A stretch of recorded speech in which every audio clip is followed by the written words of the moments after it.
नाज़रीन आदाब। 14 दिसंबर 2022 मुताबिक 19 जमादिल अव्वल के अवधनामा वॉइस एडिशन में आपका खैर मकदम है।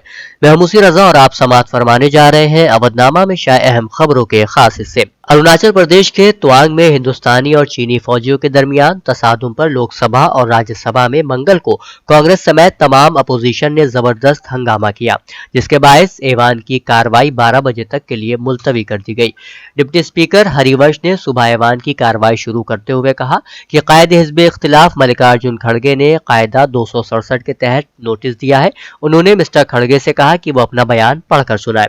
कायदे हिज़्ब इख्तिलाफ ने अपने बयान में चीन की दरअंदाजी का मुद्दा उठाया और हुकूमत से बयान देने का मुतालबा करते हुए उस पर बहस करने को कहा। इस मामले पर मरकजी वजीर दाखिला अमित शाह ने कहा कि पंडित जवाहरलाल नेहरू की सलामती कौंसिल में रुकनियत चीन से मोहब्बत की वजह से ही कुर्बान हुई, जबकि रुकन पार्लियामेंट असदुद्दीन ओवैसी ने कहा कि वजीर आजम चीन का नाम लेने से डर रहे हैं, उनकी हुकूमत चीन के बारे में बोलने से डरती है। सुप्रीम कोर्ट में मंगल को कॉलेजियम की मीटिंग हुई। इजलास में 5 जजों को सुप्रीम कोर्ट के जज के तौर पर तरक्की देने के मामले पर इत्तिफाक राय हो गया। राजस्थान हाई कोर्ट के chief justice Pankaj Mittal, Patna high court के chief justice Sanjay Karol, Manipur high court के chief justice PV Sanjay Kumar, Patna high court के जज जस्टिस एहसनुद्दीन अमानुल्लाह और इलाहाबाद हाई कोर्ट के जज जस्टिस मनोज मिश्रा को सुप्रीम कोर्ट का जज बनाने की सिफारिश की गई है। सुप्रीम कोर्ट ने पीर के रोज इन्फोर्समेंट डायरेक्टरेट के सरबराह संजय कुमार मिश्रा को दिए गए तीसरे सर्विस एक्सटेंशन को चैलेंज में पेश करने वाली एक अर्जी पर मरकजी हुकूमत को नोटिस जारी किया है। जस्टिस BR गोई और विक्रमनाथ ने कहा कि 6 हफ्ते में नोटिस का जवाब दाखिल करें। अदालत उज़्मा ने कांग्रेस लीडर जया ठाकुर के जरिए दाखिल अर्जी पर मरकज, ED डायरेक्टर और CBC कमीशन से जवाब मांगा है। एक और खबर के मुताबिक दिल्ली पुलिस ने 2019 के जामिया इस्लामिया तशद्दुद केस में तलबा के खिलाफ दर्ज FIR और पुलिस एहलकारों के खिलाफ उनकी शिकायत की तहकीकात एक आजाद एजेंसी को मुंतकिल करने की दरख्वास्त की मुखालिफत की है। उन्होंने दरख्वास्त की ये कहते हुए मुखालिफत की कि यह न सिर्फ मामले के दायरेकार को वुसअत देना चाहती है, बल्कि कार्रवाई की नई बुनियाद पर भी मबनी है। दिल्ली हाई कोर्ट ने 29 नवंबर को मरकज से 1 हफ्ते के अंदर जवाब दाखिल करने को कहा था। इसमें नबील हसन नामी तालिबा की तरफ से की गई दरख्वास्त भी शामिल है। कुलबर्गी रेलवे स्टेशन के दीवारों पर हरा रंग किए जाने के खिलाफ हिंदू तंजीमों ने मंगल को एहतजाज किया और हुकाम को इसे हटाने का अल्टीमेटम दे दिया।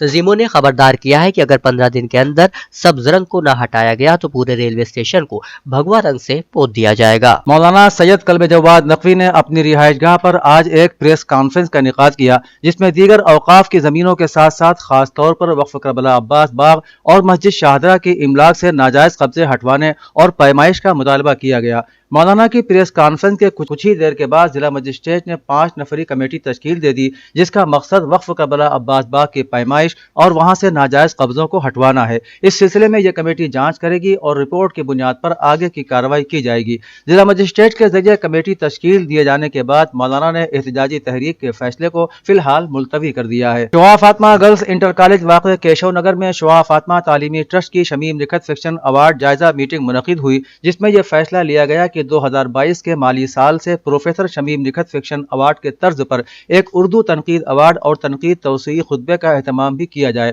ट्रस्टीज ने कहा कि यह अवार्ड और खुतबा 2016 से शमीम निखत फिक्शन अवार्ड के साथ ही शुरू होना चाहिए था, लेकिन बाज नागुज़ीर हालात की बिना पर वो नजरअंदाज होता रहा।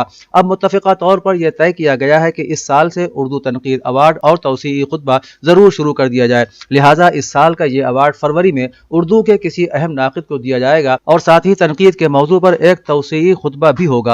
काबिल जिक्र है कि लखनऊ और यूपी का यह पहला तनकीद अवार्ड है जो किसी गैर सरकारी इदारे की तरफ से दिया जाएगा। मुमताज PG कॉलेज के शोबे अरब कल्चर के सदर डॉक्टर सलमान खान नदवी को मुमताज PG कॉलेज का प्रॉक्टर बनाए जाने की खुशी में मुबारकबाद का सिलसिला मुसलसल जारी है। डॉक्टर सलमान खान नदवी शोबे अरब कल्चर की सदारत के साथ ही कई अहम ओहदों पर भी फायज हैं। इन ख्यालात का इजहार परफेक्ट वेलफेयर सोसाइटी के सदर तौकीर अहमद नदवी ने मौलाना सलमान खान नदवी को मुबारकबाद पेश करते हुए किया। उन्होंने कहा कि मौलाना की शख्सियत किसी तारुफ के मोहताज नहीं है, वो तकरीबन 1 दर्जन किताबों के मुसन्निफ भी हैं। उन्होंने कहा कि हम मौलाना की तवील उम्र और सेहतयाबी की दुआ करते हैं ताकि आने वाली नस्लें उनके इल्म से इस्तिफादा कर सकें। उत्तर प्रदेश अक़लियती कांग्रेस के रियासती सदर शाहनवाज आलम ने एक बयान में कहा है कि पहली से 10वीं जमात के अक़लियती तलबा के लिए प्री मैट्रिक स्कॉलरशिप पर पाबंदी लगा दी गई है और उसे बंद कर दिया गया है, जो कि अक़लियती गरीबों के खिलाफ एक साजिश है। انہوں نے کہا کہ مرکزی حکومت کے اس اقدام سے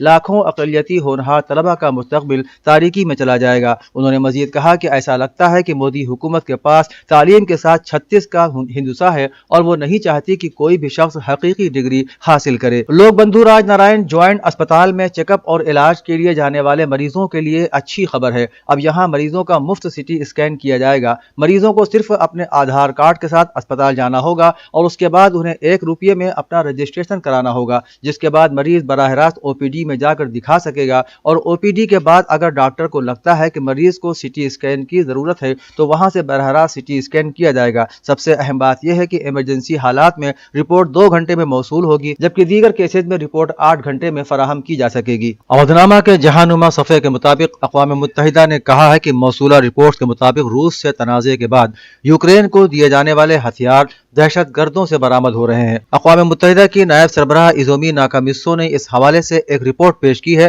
جس میں ہوش ربا انکشافات کیے گئے ہیں۔ انہوں نے اپنی رپورٹ میں بتایا ہے کہ رواں سال 24 فروری سے شروع ہونے والی اس جنگ کے دوران بعض ممالک نے یوکرین کو اپنی دفاع کے بہانے جنگی وسائل اور ہتھیار فراہم کیے ہیں۔ اقوام متحدہ کی انڈر سیکریٹری نے تشویش ظاہر کرتے ہوئے کہا کہ ایسے گروہوں کو بھاری مقدار میں اسلحے کی فراہمی سے امن و استحکام کی صورتحال اور بھی پیچیدہ ہو رہی ہے اور اس کے نتیجے میں جنگ کی وسعت اور شدت میں بھی اضافہ ہوتا جا رہا ہے۔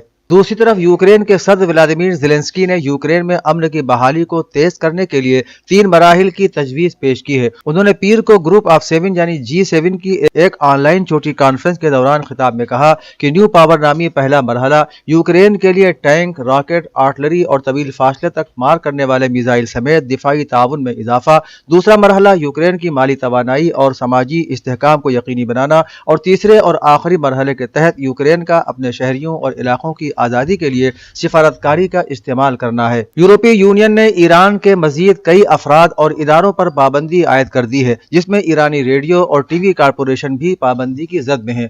دوسری طرف ایرانی وزارت خارجہ نے بھی یورپی یونین اور برطانیہ کے 9 اداروں اور 23 افراد پر پابندیوں کا اعلان کیا ہے۔ یورپی یونین کا کہنا ہے کہ یوکرین کی جنگ سے متعلق پابندیوں کی فہرست میں 4 ایرانی افراد اور 4 ایرانی اداروں کو شامل کیا گیا ہے۔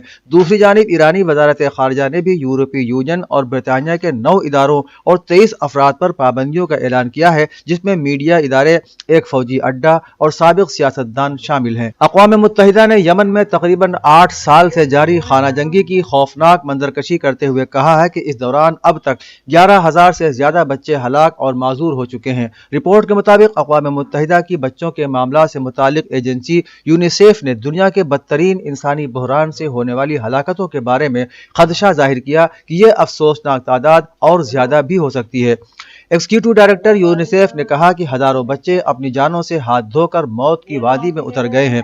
تقریباً 22 لاکھ یمنی بچے شدید غذائی قلت کا شکار ہیں۔ تازہ ترین اعداد و شمار مارچ 2015 سے ستمبر 2022 کے درمیان 3,774 بچوں کی موت کی تصدیق کرتے ہیں۔ خلیجی ملک سے رشوت لینے کے الزام میں یورپی پارلیمنٹ کی نائب صدر ایوا کیلی کو گرفتار کر لیا گیا ہے۔ خبر رساں ادارے AFP کے مطابق بیلجیم پولیس نے کرپشن اور منی لانڈرنگ معاملے میں 4 دیگر افراد کو بھی گرفتار کیا ہے۔ بیلجیم پولیس نے نائب صدر ایوا کیلی کے گھر سے نوٹوں سے بھرے بیگز بھی برآمد کیے ہیں۔ یورپی پارلیمنٹ نے تحقیقات کی روشنی میں نائب صدر ایوا کیلی کے اختیارات کو معطل کر دیا ہے اور ان کے اثاثے منجمد کر دیے ہیں۔ بیلجیم کی مقامی میڈیا نے دعویٰ کیا ہے کہ زیر بحث خلیجی ریاست قطر ہے، تاہم قطری ترجمان نے کہا ہے کہ وہ کسی بھی تحقیقات سے لا علم ہیں اور وہ ایسی کسی بدعنوانی میں ملوث نہیں ہیں۔ اودھ نامہ میں شائع مضامین کو مکمل طور پر پڑھنے کے لیے اودھ نامہ کی ویب سائٹ www.awadhnama.com پر وزٹ کریں اور ای پیپر پر کلک کریں۔